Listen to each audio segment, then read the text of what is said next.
Georges Ottilie et Élie Castor, deux grands hommes des 20e et 21e siècles qui ont eu un parcours commun avec respect. Aménager un territoire, la Guyane, c'est l'ouvrage biographique de Georges Ottilie présenté aujourd'hui par Rodolphe Alexandre, président de la collectivité territoriale, en présence de sa famille et quelques amis, avec beaucoup d'émotion. Nous ne cesserons de regretter le président Georges Ottilie.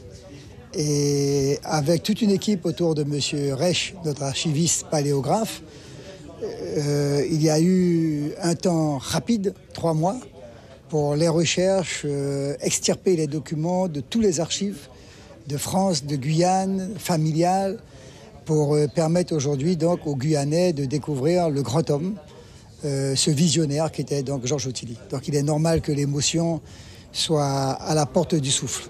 Cet ouvrage de 70 pages, dont le travail a commencé après le décès de Georges Ottilie au mois de décembre dernier, retrace en toute simplicité plus de 40 ans de vie personnelle, culturelle, sportive et politique.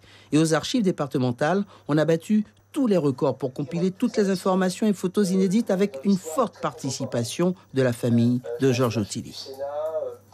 C'est toute l'équipe des archives territoriales qui a travaillé à cet ouvrage pour rechercher les documents et aussi pour la rédaction.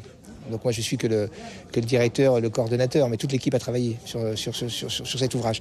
Et c'est vrai que la difficulté c'était de trouver des sources dans un temps réduit, de trouver des sources qui sont dispersées, puisque par exemple quand vous devez trouver des archives sur le mandat municipal de Georges Ottilie à Iracoubo, il faut aller aux archives municipales d'Iracoubo, il faut chercher dans plusieurs centres d'archives, donc c'était un peu compliqué.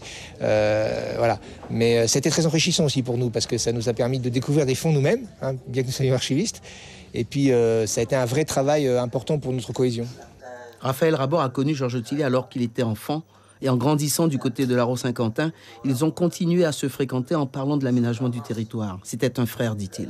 Ce ne sont que des années d'amitié, raconte Aliké Gui, notamment dans ce bureau du 25 rue de Vèze où ils ont préparé les élections régionales de 92.